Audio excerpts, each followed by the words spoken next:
नमस्कार, अपना बिहार देख रहे हैं आप। मैं हूं आपके साथ सिरांधा शेखर। सबसे पहले बात कर लेते हैं कोरोना अपडेट की। हम आपको बता दें, बिहार में कोरोना के पॉजिटिव मरीज पिछले 5 दिनों में तेजी से बढ़े हैं। हम आपको बिहार के पिछले 5 दिनों का आंकड़ा दिखा रहे हैं, जिससे ये साफ हो जा रहा है कि बिहार में कोरोना के मरीज कैसे कैसे बढ़े। 14 मई को 44 पॉजिटिव मरीज मिले थे, वहीं 15 मई को आप देखिए बढ़कर आंकड़ा 48 तक पहुंच गया। 16 मई की स्थिति और भी खराब है, जब 146 पॉजिटिव केस सामने आए।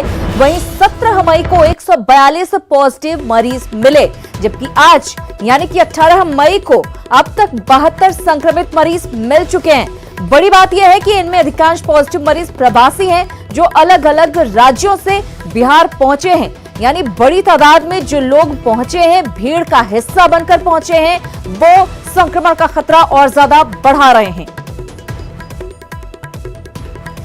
पिछले 5 दिनों के आंकड़े आपने देख लिए, अब जरा इसके पीछे के कारण को भी जानते हैं। आखिर कैसे खुलेआम नियमों की धज्जियां उड़ाई जा रही हैं और संक्रमितों की संख्या बढ़ती जा रही है, चाहे राज्य के अंदर से आ रहे लोग हों या फिर बाहर से आने वाले प्रवासी। हर जगह पर नियम बस कहने के लिए ही नजर आ रहा है।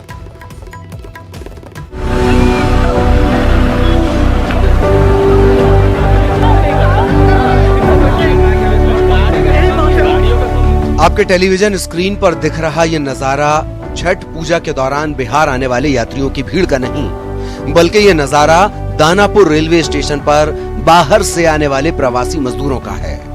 आप देख सकते हैं कि किस तरह से यहाँ सोशल डिस्टेंसिंग के नियमों की धज्जियां उड़ाई जा रही हैं, किस तरह लोगों को भीड़ बकरी की तरह बसों में ठूंसा जा रहा है।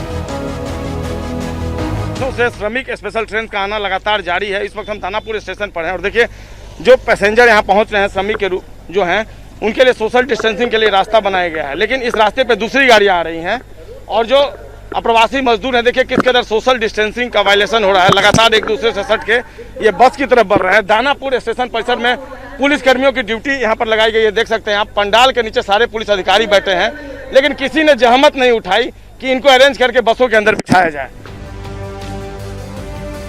बिहार में जब प्रवासी मजदूरों को लाने का सिलसिला शुरू हुआ था, उस समय प्रशासन के लोग भी अलर्ट थे। जैसे जैसे बिहार आने वाले मजदूरों की संख्या बढ़ती गई, प्रशासनिक लापरवाही उजागर होती गई। प्रशासन की यही लापरवाही और प्रवासी मजदूरों की नासमझी बिहार के लिए काला अध्याय बनती जा रही है। इन मजदूरों के आने के बाद से बिहार में कोरोना पॉजिटिव मरीजों की संख्या में बेतहाशा वृद्धि हो रही है। यही हाल रहा तो वो दिन दूर नहीं जब बिहार के हर घर में कोरोना दस्तक दे चुका होगा। न्यूज़ 18 के लिए पटना से संजय कुमार और दानापुर से अमरजीत शर्मा की रिपोर्ट। अब जरा बांका की तस्वीर भी आपको दिखाते हैं। बांका की तस्वीर आप देखिएगा तो समझ में आ जाएगा वहां पर स्थिति क्या है। यहाँ पर रजौन प्रखंड के बामदेव हटिया में बड़ी संख्या में लोग पहुंचे। ना ग्राहक जागरूक दिख रहा है, ना ही दुकानदार। आप तस्वीरों में साफ देख सकते हैं कि कैसे बिना मास्क पहने बड़ी संख्या में लोग हटिया पहुंचे। यहाँ सोशल डिस्टेंसिंग की बात बेमानी ही है। अब सोचिए, अगर इस भीड़ में एक भी कोरोना संक्रमित मरीज हो तो कितने लोग संक्रमण का शिकार हो सकते हैं। कितनी बड़ी संख्या में लोग यहाँ पर पहुंचे हुए हटिया में खरीदारी करने के लिए, और सोशल डिस्टेंसिंग का कोई दूर दूर तक ऐसा नहीं लग रहा लोगों को जानकारी भी है। बांका के बाद अब जरा पटना में सड़कों की हालत भी आपको दिखाते हैं, जहां पर भारी भीड़ नजर आ रही है। यहां डाक बंगला चौराहे पर सामान्य दिनों की तरह लोगों की भारी भीड़ दिखी। यहां का जायजा लिया है न्यूज़ 18 संवाददाता आनंद अमृतराज ने। लॉकडाउन 4 का आज पहला दिन है। हम आपको तस्वीर दिखाते हैं पटना के डाक बंगला चौराहे की। अमूमन ऐसी ही तस्वीर लॉकडाउन के पहले दिखती थी, जब डाक बंगला चौराहे पे लोगों की भीड़ हुआ करती थी। चूँकि आज से लॉकडाउन 4 स्टार्ट हुआ है और वाहनों की कतार दिखने लगी है, बड़ी संख्या में लोग सड़क पर दिखने लगे हैं, जबकि पटना के कई इलाकों में कोरोना के मरीज बढ़ते जा रहे हैं। और पटना बिहार के उन तमाम जिलों में से एक है जहां पे सबसे ज़्यादा कोरोना के मरीज हैं। कई सारी छूट दी गई है, कई आर्थिक गतिविधियों को भी बिहार सरकार ने शुरू किया है। स्कूल, कॉलेज, सिनेमा और मॉल को तो बंद कर दिया गया है। इसके अलावा कई सारे ऐसे आर्थिक गतिविधियों में छूट दी गई है, जैसे रेस्टोरेंट को खोला गया है लेकिन होम डिलीवरी कर सकते हैं। किताब की दुकानों को भी खोला गया है। लेकिन फ़िलहाल तस्वीर जो हम आपको दिखाते हैं, कई सारे छोटे छोटे दुकान भी खुल चुके हैं और खुलने का दौर भी जारी है। कई सारे छूट भी बिहार सरकार ने दी है। लेकिन हम जो आपको तस्वीर दिखाने की कोशिश कर रहे हैं राजधानी पटना का, क्योंकि राजधानी पटना में जो जिस तरीके से मरीजों की संख्या बढ़ती जा रही है, उसको लेकर जितना एहतियातन कदम उठाना चाहिए पटना के जिला प्रशासन को या फिर बिहार सरकार को, वो तस्वीर नहीं दिखती है। और यही वजह है कि पटना में हर दिन मरीजों की संख्या बढ़ती ही जा रही है। तो ये तस्वीर जो हम आपको दिखाने की कोशिश कर रहे हैं पटना के डाकबंगला चौराहे का, जहाँ पे व्यस्त स्थिति को देखकर आप समझ सकते हैं कि पटना में लॉकडाउन 4 का जो आज पहला दिन है, उसे देखकर तो यही लगता है कि अभी भी चेतने का समय है, अभी ढील देने का वक्त नहीं है, क्योंकि जिस तरीके से संख्या बढ़ती जा रही है पटना के लिए, वो अच्छे संकेत नहीं है। कैमरामैन सुबोध के साथ आनंद मित्राज, न्यूज 18 नेटवर्क, पटना। लॉकडाउन में ढील दी गई है और लोग इसका फायदा उठा रहे हैं, जिसका पूरा नुकसान उन्हें उठाना पड़ेगा अगर वो नहीं चेते। इधर लॉकडाउन में प्रवासी मजदूरों के नाम पर बिहार में सियासत तेज हो गई है। सत्ताधारी जेडीयू और बीजेपी के नेताओं का आरोप है कि तेजस्वी यादव और आरजेडी के लोग प्रवासियों की मदद के लिए कुछ कर तो नहीं रहे, हां, ट्वीट कर सियासी फायदे की फिराक में जरूर लग गए हैं। तेजस्वी यादव कर रहे गंदी राजनीति। प्रवासी मजदूरों के नाम पर सस्ती सियासत। ये आरोप हमारे नहीं हैं, बिहार एनडीए नेताओं के हैं। बीजेपी नेता विजय सिन्हा ने तेजस्वी यादव पर प्रवासी मजदूरों के बहाने सस्ती सियासत करने का आरोप लगाया है। आप गंदी राजनीति कर करके, नकारात्मक राजनीति कर करके जो खेल बिगाड़ रहे हैं, आज आपने ही कोई 1000 बस दे रहे थे, कोई 2000 बस दे रहे थे, 200 ट्रेन चला रहे थे, 1 रुपया इन्होंने न प्रधानमंत्री राहत कोष में, न मुख्यमंत्री राहत कोष में डाला, न एक कहीं आपदा राहत केंद्र चलाया, न इनके दल के लोगों के द्वारा किया गया। जेडीयू नेता और राज्य के सूचना एवं जनसंपर्क मंत्री नीरज कुमार का कहना है कि तेजस्वी यादव राजनीतिक आपदा के शिकार है। नीरज कुमार ने तेजस्वी यादव से सवाल किया कि अब तो बता दें कि वो अब तक कहाँ थे। अगर आप आ गए, बिहार की धरती पर आ गए, तो कहाँ थे ये तो बताने में क्या दिक्कत हो रही है, किस जगह पर थे।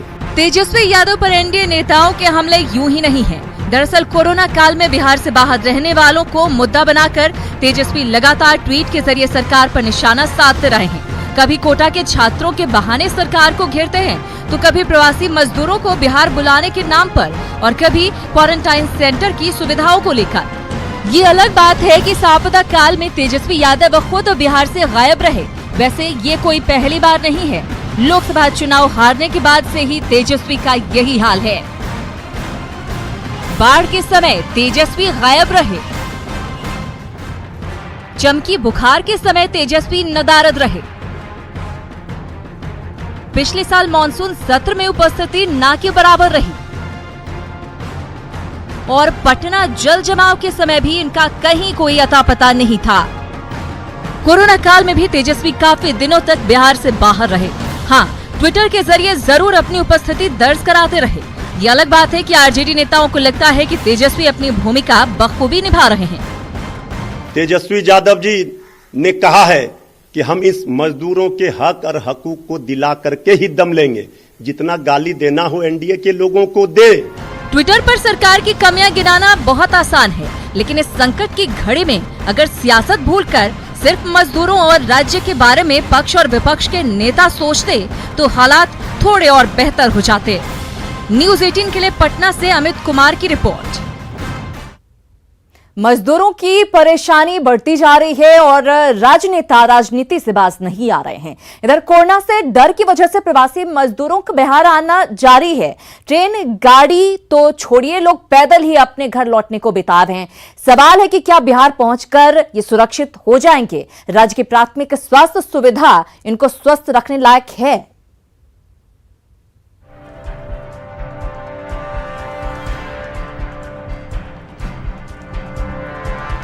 ये वो लोग हैं जो 2 जून की रोटी और उज्जवल भविष्य की तलाश में अपने गांव, अपने शहर, अपने राज्य से दूर गए थे। लेकिन कोरोना का कहर बरपा तो जान की सलामती के लिए अपने घर वापस लौटने लगे। सवाल है कि क्या इनके इलाके की स्वास्थ्य व्यवस्था दुरुस्त है? प्रशासन का दावा तो सब कुछ ठीक होने का है, लेकिन सच्चाई आप खुद देख लीजिए। छपरा के मांझी में उत्तर प्रदेश से आने वाले मजदूरों की स्क्रीनिंग की व्यवस्था की गई थी, लेकिन 2 दिनों से स्क्रीनिंग मशीन ही खराब है।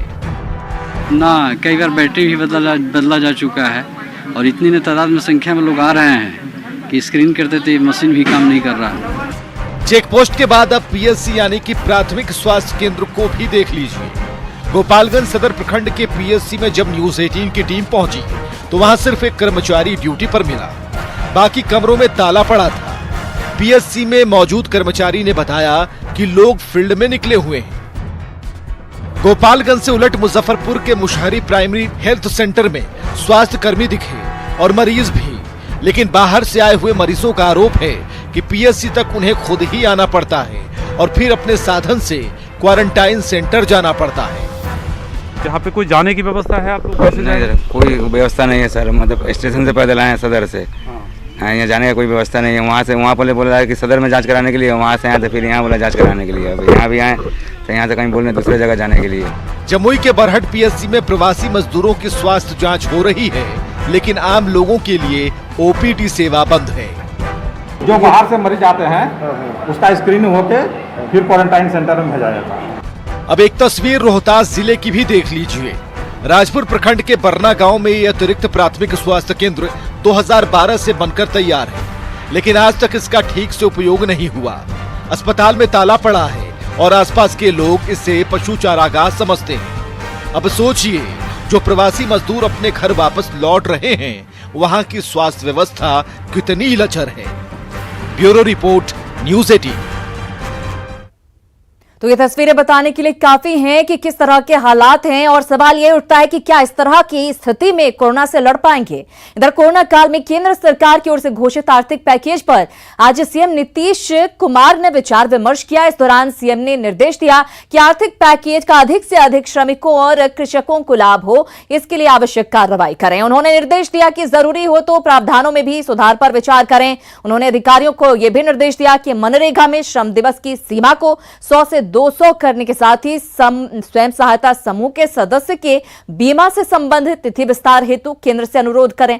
सीएम ने कृषि उत्पादों के लिए बाजार की उपलब्धता के साथ साथ पोस्ट हार्वेस्ट मैनेजमेंट पर भी ध्यान देने के निर्देश दिए। इसके अलावा गंगा नदी के तट पर बनाए गए जैविक खेती कॉरिडोर में मेडिसिनल प्लांट के उत्पादन को बढ़ावा देने के लिए काम करने के निर्देश भी दिए गए।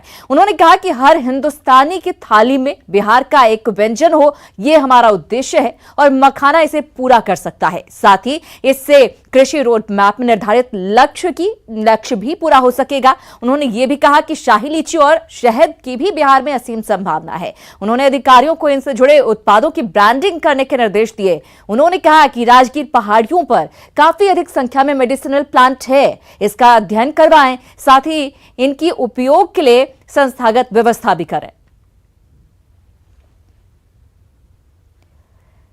इधर कोरोना जैसी महामारी से बचने के लिए लागू लॉकडाउन ने लोगों के जीवन को तो सुरक्षित कर दिया है, लेकिन रोजगार पर इसका खासा असर देखा जा रहा है। नवादा के कादिरगंज के सिल्क के बुनकरों के सामने अब 2 जून की रोटी की समस्या आन खड़ी हुई है। नवादा शहर से चंद फासलों पर स्थित है कादिरगंज बाजार। इस बाजार में सिल्क बुनकरों की एक बड़ी आबादी सिल्क के कपड़े का निर्माण करती है। लगभग 250 से 300 बुनकर यहाँ काम करते हैं, लेकिन लॉकडाउन के दौरान बाहर से कच्चा माल नहीं आने के कारण इनके चरखे बंद हैं और जिन कपड़ों का निर्माण पहले से हो रखा है वो लॉकडाउन के कारण बिक नहीं पा रहे हैं। इनकी माने तो पूरे गांव में लगभग 40 लाख का तैयार सिल्क का कपड़ा यूं ही पड़ा हुआ है। जिनके पास थोड़े बहुत कच्चे माल बचे हैं वो उनसे कपड़े बुन रहे हैं। झारखंड, छत्तीसगढ़, मध्य प्रदेश से आने वाले कुकुन जिससे रेशम के धागों का निर्माण होता है वो नहीं हो पा रहा है, जिसके कारण 90% से ज्यादा चरखे थम गए हैं। आलम यह है कि बुनकरों की स्थिति बिगड़ती जा रही है। हम लोग तो भुखमरी के कगार पे आ गए हैं। जो हम लोग लूम चला रहे हैं 90% तो बंद ही है। इक्का दुक्का है जिसके पास जो बचा खुचा सोता है उसी में समय जो है वो बिता रहा है, नहीं से हाँ करके जिरमना। मेरा जो माल बना हुआ घर पर है वो पड़ा हुआ है। कच्चा माल हम ला नहीं सकते हैं, लॉकडाउन के कारण दूसरे जगह जा भी नहीं पा रहे हैं। हालत ये है कि अभी हम लोग कोई सिंदूर बेचने पर, कोई ठेला लेकर सब्जी बेचने पर मजबूर हैं। ऐसे हालात में गांव के कुछ युवा मास्क के निर्माण में जुट गए हैं, लेकिन अब इनके पास बाजार नहीं है कि वो अपना मास्क बेच सकें। कुछ मास्क इक्का दुक्का बाजार में बिक रहा है, तो कुछ हम लोग का जीविका चले, मार्केट की जरूरत है। सरकार से आग्रह है कि इसका भी मार्केट करा दिया जाए तो बुनकर परिवार का जीविका चले आगे। इन बुनकरों को अब लॉकडाउन खुलने का इंतजार है, जिससे इनकी जिंदगी पटरी पर लौट सके। फिलहाल ये सरकार से गुहार लगा रहे हैं कि इनके वैकल्पिक व्यापार खादी के मास्क को बाजार मिल सके, जिससे इनकी जिंदगी आसान हो सके। नवादा से न्यूज़ 18 के लिए अनिल विशाल की रिपोर्ट। सड़कों के चौड़ीकरण के लिए तो आपने कई बार पुलिस को लाठी डंडे बरसाते देखा होगा, लेकिन आइए आपको एक ऐसे गांव का दर्शन करवाते हैं जहां लोग सड़क चौड़ीकरण के लिए खुद ही अपना आशियाना तोड़ रहे हैं।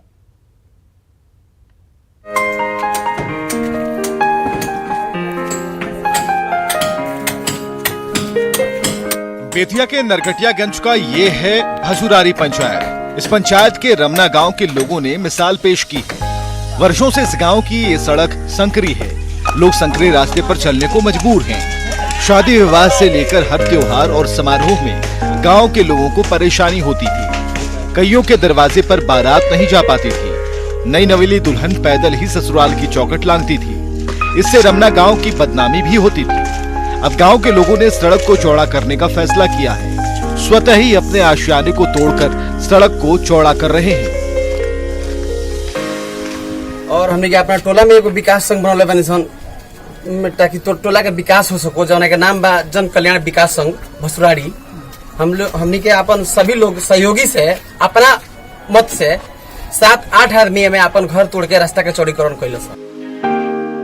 भसुरारी पंचायत के मुखिया प्रतिनिधि बताते हैं कि रमना गांव में करीब 180 परिवार रहते हैं। सड़क के चौड़ीकरण के लिए गांव के लोगों ने जन कल्याण विकास संघ बनाया। जिन लोगों के घर के कारण गांव की सड़क संकरी थी, उन लोगों के साथ बैठक की। गांव के विकास के लिए उन लोगों ने भी हंसी खुशी अपना आशियाना तोड़ने को राजी हो गए। इस वार्ड में एक कमेटी का गठन हुआ। गठन ने काफी सहयोग किया और इसमें सारे मकान वाला अपने अपने स्वेच्छा से अपना अपना मकान तोड़ रहे हैं, जिसके लिए मैं इनको बहुत बहुत धन्यवाद देता हूँ। रमना गांव के लोगों ने वाकई में मिसाल पेश की है। बिना किसी पंचायत, सरकारी दबाव और पुलिसिया लाठी चलाए खुद ही अपना आशियाना तोड़ रहे हैं। न्यूज़ 18 के लिए बेतिया से प्रफुल्ल की रिपोर्ट। चलिए खबरों में आगे बढ़ते हैं। बिहार विधानसभा में दलित विधायकों की सर्वदलीय बैठक हुई। इस बैठक में आरक्षण के मुद्दे पर चर्चा हुई। बैठक में सत्ता पक्ष और विपक्ष के 30 से ज्यादा विधायक मौजूद रहे। सर्वदलीय बैठक में दलित विधायकों के संगठन का नाम विधानमंडल SC/ST आरक्षण बचाओ मोर्चा नाम रखने पर सहमति बनी। इस मोर्चा की अगली बैठक 28 मई को